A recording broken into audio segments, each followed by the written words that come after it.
आज जेल में अपराधी जाता है इसलिए कि सजा मिले, जेल में अपराधी जाता है कि सुधरे। जेल के कर्मचारियों को बाहर से कोई वास्ता नहीं होता है, वहां भी करप्शन, भ्रष्टाचार अद्भुत। पूछा क्या करते हो भ्रष्टाचार करके, तो नीचे से ऊपर तक जेल मंत्री को हिसाब देना पड़ता है और कमीशन देना पड़ता है, इसलिए वहां नशा बिकता है। ऐसी एक जेल नहीं है मध्य प्रदेश की जिसमें नशा नहीं बिकता हो, ऐसी एक जेल नहीं है जहां पर ठेकों से लेके खाने तक में कमीशन नहीं लिया जाता हो। आखिर हर विभाग की एक डायरी है, राजस्व विभाग की एक डायरी। एक मंत्री अभी उमंग सिंगार जी ने भी 3 दिन पहले उनके खिलाफ बयान दिया था। गोविंद राजपूत हमारी कांग्रेस से गए थे। गोविंद राजपूत 60 साल की उम्र में उनके ससुर ने उनको 100 एकड़ जमीन दान दे दी। 60 साल में दहेज आया काका, 60 साल में। फिर पब्लिक डोमेन में ये बात आई, पत्रकारों ने उठाई, तो वो जमीन वापस ससुर को दे दी। अब आईटी के लोग जांच कर रहे हैं, मतलब इनका कैसा अनुभव। ससुर के पास जिंदगी में कभी 50 एकड़ से ऊपर जमीन ही नहीं थी, एक दम से उसने खरीदी, दूसरे दम से दे दी। वाह, यह है नया भारत नरेंद्र मोदी का। साथियों, जब बुधनी के चुनाव में बीजेपी को सबक सिखाया तो हमें भी एक मैसेज दिया, कांग्रेस के कार्यकर्ताओं को भी एक मैसेज दिया कि आप विपक्ष में हो, जनता की लड़ाई लड़ो, सड़क पे रहो।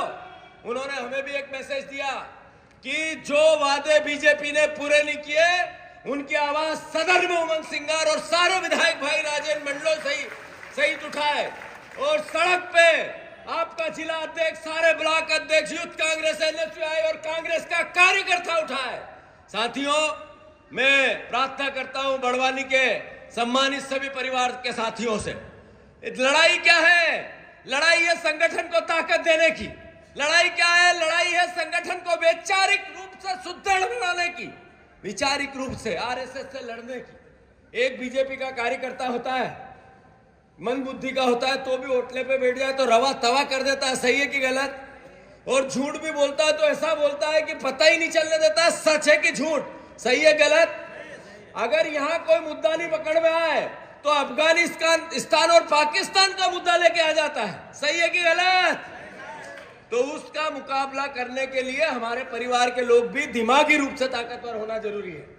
मैं फिर से राहुल गांधी उसी वैचारिक लड़ाई को लड़ने आ रहे हैं। राहुल गांधी जिन्होंने इस देश को अब की बार 400 पार, क्यों? क्योंकि संविधान बदलना है। राहुल गांधी ने संविधान की किताब हाथ में ली और पूरे देश में घूम गए। उस संविधान की किताब ने 400 से 240 पे नरेंद्र मोदी को ला दिया। लाया कि नहीं लाया? यह संविधान की ताकत है, यह संविधान की दृढ़ इच्छा शक्ति है। अरे ये संविधान है जो एक आदिवासी परिवार का बेटा आज प्रदेश की सबसे बड़ी पंचायत का विपक्ष का नेता बना बैठा है। यह संविधान की ताकत है कि बड़वानी से राजेंद्र मंडलोई विधायक है, हीरा अलावा विधायक है। ये जगह जगह जो एससी वर्ग के आरक्षित परिवार के लोग राजनीतिक रूप से सक्षम है, ये बाबा साहब ने ताकत दी है, राजनीतिक ताकत। पर बाबा साहब ने जब ये संविधान बनाया था तो कहा था राजनीतिक ताकत ही पूर्णता नहीं है, आर्थिक ताकत भी समानता की होनी चाहिए सभी आरक्षित वर्ग को। राजनीतिक ताकत के सामाजिक ताकत भी बरोबरी की चाहिए। इस देश में वो नहीं हो रही है। राहुल गांधी जी ने वो लड़ाई लड़ी है जातिगत जनगणना। जातिगत जनगणना है क्या? गरीब की पहचान, और गरीब के लिए देश का खजाना, प्रदेश का खजाना खोले, इसके लिए होना चाहिए जातिगत जनगणना। सभी परिवार के साथियों से अनुरोध करता हूं, राहुल गांधी जी, प्रियंका गांधी जी, खड़गे जी 27 तारीख को आ रहे हैं महू में। कौन कौन लोग पूरी ताकत से सब साथियों के साथ आएगा? हाथ ऊंचे करो। सबको संसाधन नहीं हो तो राजेंद्र अध्यक्ष जी सब उपलब्ध कराना, और मैं सबको आपको निमंत्रण देने आया हूं।